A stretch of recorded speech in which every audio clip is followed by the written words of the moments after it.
நிகழ்ச்சிகளை தொடர்ந்து சப்ஸ்கிரைப் செய்து பாருங்கள். ராகவா லாரன்ஸ் அரசியலுக்கு வரணுமா அப்படின்னு நம்மளை பார்த்து கேள்வி கேட்டிருக்கிறாரு. நம்மளனா என்ன மட்டும் இல்ல, இங்க இருக்கிற தமிழ்நாட்டில் இருக்கிற எல்லாரையும் பார்த்து நான் அரசியலுக்கு வரணுமா வேணாவா நீங்களே சொல்லுங்க அப்படின்னு சொல்லி கேட்டிருக்காரு. நம்ம ஏதோ ஒரு பெரிய டிராஜடியில போய் மாட்டிக்க போறோம் அப்படின்ற மாதிரி தான் இப்ப இருக்கிற சுச்சுவேஷன்லாம் தெரியுது.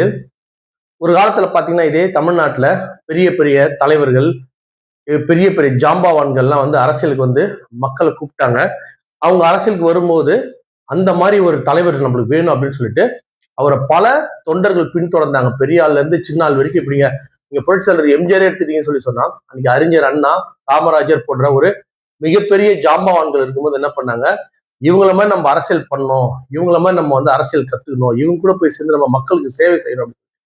அந்த காலத்துல இருந்த எல்லாருமே நடிகர்கள் மட்டும் சொல்ல, நடிகர்கள் மற்ற எல்லாருமே வந்து அந்த மாதிரி ஒரு பெரிய பெரிய இப்ப நல்ல கண்ணையா, பெரும்பாலும் எல்லாரும் பேசுற மாதிரி நல்ல கண்ணையா, கம்யூனிஸ்ட் தலைவர்கள், அந்த மாதிரி பெரிய பெரிய தலைவர்கள் வரும்போது நல்ல நல்ல தொண்டர்களும் அவர்களை பார்த்து அரசியலுக்கு வர வேண்டும் சொல்லி ஆசைப்பட்ட பல பேர், நடிகர்ல இருந்து எல்லா தொழில் இருக்கிற எல்லாருமே வந்து வந்து அரசியல் வந்து செம்மைப்படுத்தினாங்க. அது ஒரு காலகட்டத்துல என்ன ஆயிடுது அப்படின்னு சொல்லி சொன்னா, எம்ஜிஆரோட இறப்புக்கு பிறகு என்ன ஆயிடுதுன்னா, திரு கலைஞர் மற்றும் திருமதி புரட்சி அம்மா ஜெயலலிதாவோட காலகட்டத்தில் என்ன ஆச்சுன்னா, தமிழக அரசியலை பத்தி கூட நம்ம பேசுறோம். அந்த காலகட்டத்தில் என்ன ஆச்சு அப்படின்னு ரெண்டு பேருக்கு வந்து பயங்கரமான ஒரு ஃபைட் வரும்போது, அப்பயுமே அதாவது எல்லா கட்சியும் எல்லா நேரத்திலுமே வந்து நல்லவங்களும் இருப்பாங்க, கெட்டவங்களும் இருப்பாங்க, எல்லா தொழிலையும் இருப்பாங்க. அது அரசியல் இல்ல, சினிமா இல்ல, மருத்துவம் இல்ல, இல்ல எந்த தொழில் நீங்க எடுத்தாலும், ஒரு ஐடி சம்பந்தப்பட்டது எந்த தொழில் நீங்க எடுத்தாலுமே அந்த தொழில ரியல் எஸ்டேட் நல்லவங்களும் இருப்பாங்க, கெட்டவங்களும் இருப்பாங்க. அது வந்து ஒரு தொழிலுடைய ஒரு நிலைமை. அதே மாதிரிதான் அரசியல். அரசியல் வந்து புனிதமானதுன்னு சொல்லி சொல்லுவாங்க. மக்கள் சேவைக்காக தான் அரசியல் அப்படின்னு சொல்லி சொல்லுவாங்க. ஆனா இன்றைக்கு தேதியில வந்து மக்கள் சேவை வந்து யார் பண்றாங்க, எதுக்கு பண்றாங்க, எப்படி பண்றாங்க அப்படின்றது தான் ஒரு மிகப்பெரிய ஒரு கேள்விக்குறியா இருக்கு. ஒரு காலத்துல நான் சொன்ன மாதிரி அந்த மாதிரி இருந்தவங்க போய் சமீப காலங்கள்ல கூட பாத்தீங்கன்னா திரு சீமான் அவர்கள் வந்து அரசியலுக்கு வரும்போது, இன்றைய தேதியில வந்து இருக்கக்கூடிய அரசியல் தலைவர்கள்ல பல தலைவர்கள், திரு ராமதாஸ் ஐயா, திரு திருமாவளவன் ஐயா எல்லாம் போன்றவங்க இருந்தால் கூட அவர்களுக்கு வந்து வந்தவங்க எல்லாமே ஒரு ஜாதி சம்பந்தப்பட்ட, ஒரு மத சம்பந்தப்பட்ட ஆட்கள் தான் வந்தாங்க. ஆனா பொதுவா வந்து ஒரு அறிவியல் பூர்வமா ஒரு ஒரு அரசியல் தெரிஞ்சுக்கணும் அப்படின்னு சொல்லி இந்த இருக்க அரசியல் தலைவர்களையே திரு சீமான் அவர்கள் பின்னால் இருக்கக்கூடிய அரசியல் அந்த மெம்பர்ஸ் வந்து பாத்தீங்கன்னா, தொண்டர்ல பாத்தீங்கன்னா பெரும்பாலும் அரசியல்ல வந்து எது அவங்களோட கொண்ட கொள்கையில ஒரே மாதிரி கொண்டுட்டு அந்த வழியிலேயே போகக்கூடிய ஒரு தொண்டர் படை வச்சிருக்கிற திரு சீமான் அவர்கள் இன்று இருக்க அரசியல் தலைவர்ல என்னை பொறுத்த வரைக்கும் வந்து ஒரு மிக சிறந்த அரசியல் தலைவர். எதற்குமே காம்ப்ரமைஸ் பண்ணாம, எந்த விதமான ஒரு ஆசைக்கும் இணங்காம, பணம் இந்த மாதிரி நமக்கு பதவி அந்த மாதிரி எந்த ஆசைக்கும் இதுவரை இணங்காம இருக்கக்கூடிய ஒரு சிறந்த தலைவராக என்னை பொறுத்த வரைக்கும் திரு சீமான் அவர்கள் இன்னைக்கு இருந்திருக்கிறாங்க. ஆனா நம்மளுடைய நேரம் நம்ம வந்து ஒன்றும் பண்ண முடியாது. ஆல்ரெடி இருக்கக்கூடிய திமுக அதிமுகவுக்கு மாற்றா திரு சீமான் கிட்டத்தட்ட வரக்கூடிய ஒரு சூழல்ல வந்து நடிகர் திரு விஜய் அவர் வந்து அரசியலுக்கு வந்துட்டாரு. இப்போ யாரெல்லாம் அரசியல் வந்து விழுறாங்கன்னு சொல்லி பார்த்தாலே நமக்கு வந்து மண்டை அப்படியே பிச்சுக்கும் போல இருக்குது. யார் யார் நீங்க விஜய் சார் கட்சியில இருக்கக்கூடிய மெம்பர்லாம் பார்த்து பாதி பைத்தியம் பிடிச்சிரும். அந்த மாதிரியான ஒரு தொண்டர்கள், அந்த மாதிரியான தொண்டர்களை பெரும்பாலும் குறை சொல்றது கிடையாது. அவர் கூட அவர் விஜய் சார் வேணும் அப்படின்னு சொல்லி பின்னாடி வரவங்க எல்லாருமே பாத்தீங்கன்னா, எல்லாருமே ஒருத்தர் ஒரு மாதிரி வந்து நம்மளுக்கு ஒரு அச்சத்தை உண்டு பண்றாங்க. அந்த வகையில திரு ராகவா லாரன்ஸ் வந்து என்ன பண்ணாரு, இத்தனை வருஷமா விட்டுட்டு இப்போ வந்து ஒரு அரசியல் வர்றதுக்கு காரணம் வந்து திரு விஜய் அவர்கள் வந்து எல்லாத்தையுமே உடைச்சிட்டாரு. பணத்தை உடைச்சிட்டாரு, ஜாதி வருஷம் பணத்தை எல்லாத்தையும் உடைச்சிட்டு வந்து அவரு அரசியல் வந்துட்டாரு. அதனால நான் வந்து அரசியலுக்கு வரலான்னு நினைக்கிறேன்னு சொல்லிட்டு ஒரு பழைய குட்டி கதை, ஒரு சூப்பர் ஸ்டாரோட ரசிகர் சொல்லிட்டு அவரு அறியப்பட்ட அவர் வந்து நம்ம அரசியல் வந்து சூப்பர் ஸ்டாரோட ரசிகனா இருக்கணும்லாம் ஒன்றும் அவசியம் கிடையாது. யாரும் அரசியலுக்கு வரலாம். இது சூப்பர் ஸ்டார்ல வந்து விஜய் சார் அசிங்கப்படுத்தினாங்களா, இல்ல விஜய் சார் வந்து சூப்பர் ஸ்டார் ரசிகர் அசிங்கப்படுத்தினாங்களா, அதுக்கு ஒரு பதில் சொன்னாரா அப்படின்றதான் இங்க முக்கியம் கிடையாது.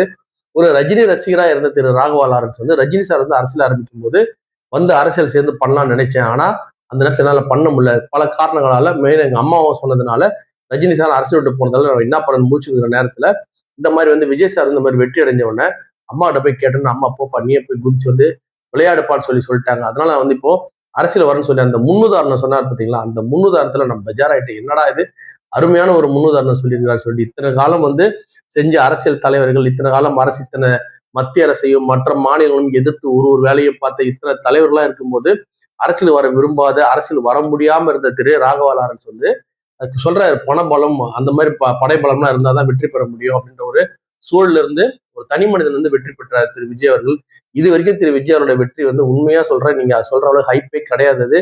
107 தொகுதி மெஜாரிட்டியும் வாங்கல. அதுவும் சென்னை அந்த சிட்டி சம்பந்தப்பட்டதுதான் ஒரு சில பகுதியில் வந்து அதிகமான வாக்குகள் எடுத்திருக்கிறாரு. பல பகுதியில் வந்து 1000 வாக்கு 500 வாக்கு தான் ஜெயிச்சிருக்கிறாரு. அங்க திராவிட மன்றமும் அண்ணா திராவிட மன்றமும் கிட்டத்தட்ட சற்றே ஈக்குவலா இருக்கு. ஸோ இது வந்து ஒரு ஒரு மிகப்பெரிய வெற்றி கிடையாது. ஆனால் வெற்றி நம்ம குறைச்சு மதிப்பிட முடியாது. ஆனால் இந்த வெற்றியை தக்க வைப்பாரா இல்லைன்றது நம்ம ஃபியூச்சர்ல தான் தெரியும். ஆனா அதுக்குள்ள ராகவா லாரன்ஸ் என்ன பண்ணிட்டாருன்னா எல்லாமே டிசைட் பண்ணிட்டாரு.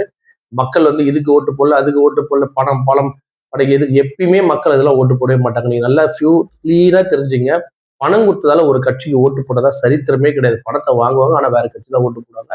இது முதல் முறை கிடையாது. இதை வந்து திரு ராகவா லாரன்ஸ் மட்டுமல்ல, பொதுமக்கள் எல்லாருமே தெரிஞ்சுக்கணும். எப்பயுமே மக்கள்கிட்ட வந்து ஜாதி மதம் அது ஒரு சாரார் இருக்கிறாங்க.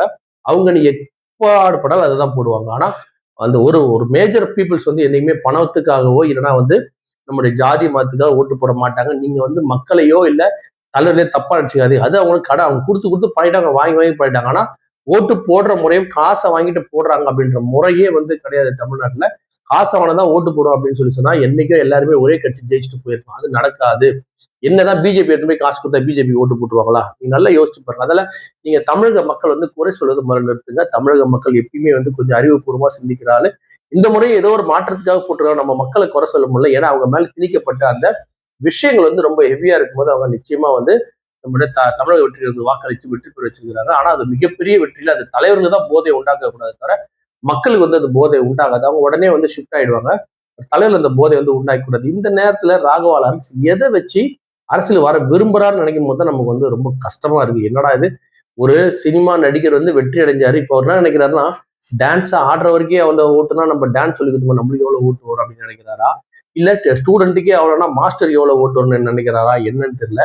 அந்த மாதிரி ஒரு தலைவரை பார்த்து வரும்போது, திரு ரஜினி சாரை பார்த்து நீங்க வரும்போதே உங்க மேல வந்து நம்ம டவுட். என்னன்னா, நீங்க அரசியல் வரணும் அப்படின்னா மக்களுக்கு சேவை செஞ்சுட்டு இருக்க சேவை வந்து நீங்க இதுவரையும் சிறப்பா தான் செஞ்சிருக்கீங்க. ஆனா இப்ப நீங்க சொல்றதெல்லாம் பார்த்தா நீங்க வேற ஏதோ ஒரு நல்லதுக்கு வேற ஏதோ ஒரு விஷயத்துக்கு அதை எத்தனால அதை செஞ்சுட்டீங்களா அப்படின்ற ஒரு சந்தேகத்தை வந்து கண்டிப்பா பொதுமக்கள் மத்தியில கண்டிப்பா ஏற்படுத்தும்.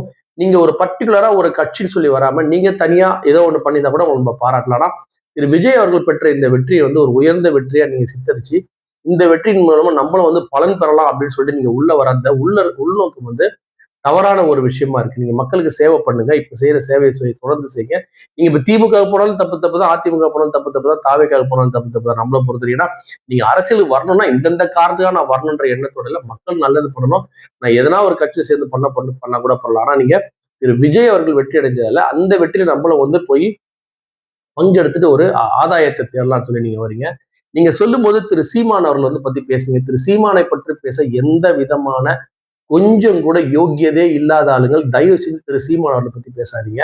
இன்னைக்கு தமிழ்நாட்டில் இருக்கக்கூடிய ஒரே ஒரு சிறந்த தலைவர் வந்து திரு சீமான் அவர்கள் மட்டும்தான். அவரோட வார்த்தைகள் வந்து தமிழரோட வார்த்தைகள். தமிழ் இனத்துக்குன்னு இருக்கக்கூடிய ஒரே ஒரு தலைவர் வந்து உண்மையாக தமிழினத்துக்கு தமிழர்களுக்காக உழைக்கக்கூடிய ஒரே ஒரு தலைவர் வந்து சீமான். 1000 கருத்து வேறுபாடு இருந்தாலும் திரு சீமான் அவர்களை எந்த காரணத்தை கொண்டு எதற்காகவும் நீங்கள் ஒரு வார்த்தை கூட நீங்க என்ன பண்ணணும், தப்பா பேசவே கூடாது. நீங்கெல்லாம் வந்து உங்களுடைய பின்புலத்தை நாங்க ஆராய விரும்பல. ஆனா நீங்க பின்புலம் யாருன்னு தெரியும், ஆனா ஆராய விரும்பல.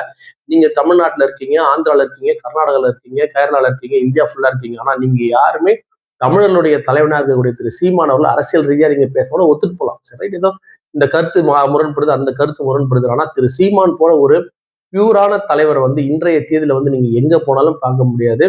அவர் பேச்சுவாக்கு அப்படிதான் இருக்கும். ஒரு மனிதன் வந்து உள்ள இருந்து பேசும்போது உள்ள நல்லது. ஆனா இன்று இருக்கும் அரசியல் தலைவர் ஒப்பிட்டு பார்க்கும்போது திரு சீமான் அவர்களுடைய ஓரத்துக்கு கூட வர முடியாத, மற்றவர்களை உயர்வாக பேசி திரு சீமான் அவர்களையும் ரஜினி சார் வந்து அவர் வந்து மட்டன் தட்டினார். அதெல்லாம் ஒண்ணுமே தட்டல. அவர் அரசியல் வார்த்தை தமிழ்நாட்டை தமிழர்கள் ஆள வேண்டும் அப்படின்ற ஒரு கொள்கை. திரு விஜய் அவர்கள் தமிழர் அப்படின்ற ஒரு சூழல்ல வந்து பல பேருக்கு வந்து ஒரு மன நிம்மதியை கொடுத்திருக்குது. திரு எடப்பாடி பழனிசாமி அவர்களும் வந்து தமிழர் அப்படின்றது வந்து எல்லாரும் பல பேருக்கு மன நிம்மதியை கொடுத்துருது.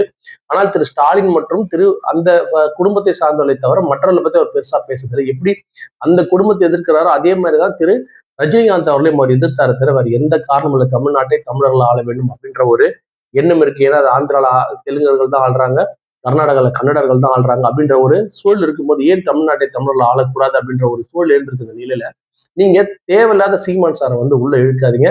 அவரை டச் பண்ற அளவுக்கு உங்களுக்கு வந்து யோகியதையும் கிடையாது, ஒண்ணும் கிடையாது.